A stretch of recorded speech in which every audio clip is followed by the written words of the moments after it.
আসসালামু আলাইকুম রহমতুল্লাহ বরকাতুহু। তো বন্ধুগণ, এখন আপনাদের সামনে যে বয়ানটা রাখবার চেষ্টা করব সেটা হলো এই পরস্পর দুইটা কবিতা পাঠ করব। ভিডিও দুইটা, যাই হোক, তার একটা ভিডিও হলো মেজর ডালিমের হাটে হাড়ি ভাঙ্গা এক, আর দ্বিতীয়টা হলো ভিডিও মেজর ডালিমের হাটে হাড়ি ভাঙ্গা দুই। তে যা হোক, সেটা কথা না। ইদানিং কয়েকদিন যাবৎ ব্যাপক প্রচার প্রচারণা চলছে অনলাইন মিডিয়া, ওই ইউটিউব কন, ফেসবুক কন, এই মেজর ডালিম মেজর ডালিম মেজর ডালিম। ওই এতদিন আমরা যে ইতিহাস জানতাম স্বাধীনতা পরবর্তী, অর্থাৎ ৭১ সালে যে স্বাধীনতা হইল, একরকম ইতিহাস জানতে শুনছি, কিন্তু উনি হাটে ভারী ভাঙ্গা মানে উনি উলট পালট করে দিলেন। এখন ওনারটা সত্য না আগেরটা সত্য সেটা আমি বিতর্কে আসতেছি না। আর যা আমি এই কবিতা আকারে লিখছি এগুলো আমারও কথা না। ওই সাংবাদিক ইলিয়াস ওই মেজর ডালিমের যে ইন্টারভিউটা নিছেন, ওইখান থেকে এগুলা তথ্য সংগ্রহীত এবং অন্যান্য আরও এই জাতীয় ভিডিও থেকে তথ্য সংগ্রহীত।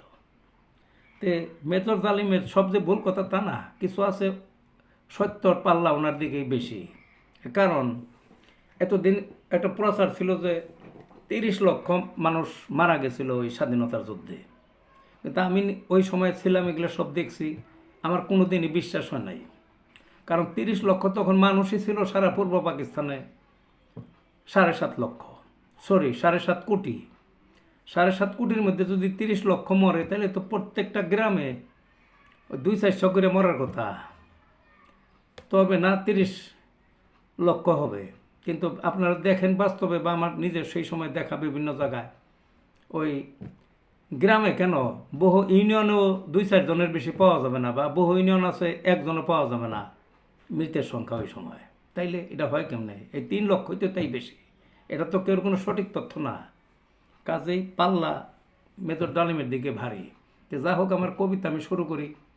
মেজর ডালিমের হাটে হাড়ি ভাঙ্গা এক। মেজর ডালিম হাজির হলেন ভিডিওর এক কলে, হাটে হাড়ি ভাঙলেন তিনি ঐতিহাসিক এক ঝড়ে। প্রচার করলেন আসল কথা মুক্তিযুদ্ধ নিয়ে, মুক্তিযুদ্ধ নাম না খস্ত ভারতই তার মূলে। ভারত করছে যুদ্ধে জয়লাভ পাকিস্তানকে গুড়ে, বাংলাদেশকে প্রদেশ করে যুক্ত নিজের দেশে। কঠিন তাদের দুর্বিসন্ধি ফন্দি তলে তলে, চেটে পুটে খাইবে এদেশ আওয়ামী লীগকে দিয়ে। বুদ্ধিজীবী নিধন করলেও পাকিস্তানি নহে, পাক বাহিনী দাঁড়িয়েছিল মরার সন্ধিক্ষণে। ব্যস্ত তারা বাঁচার জন্য ঢাকার দিকে ধেয়ে, ভারত করছে গণহত্যা মেধাশূন্যের কাজে। হাটে হাড়ি ভাঙল যখন ভাইরাল কোটির কাছে।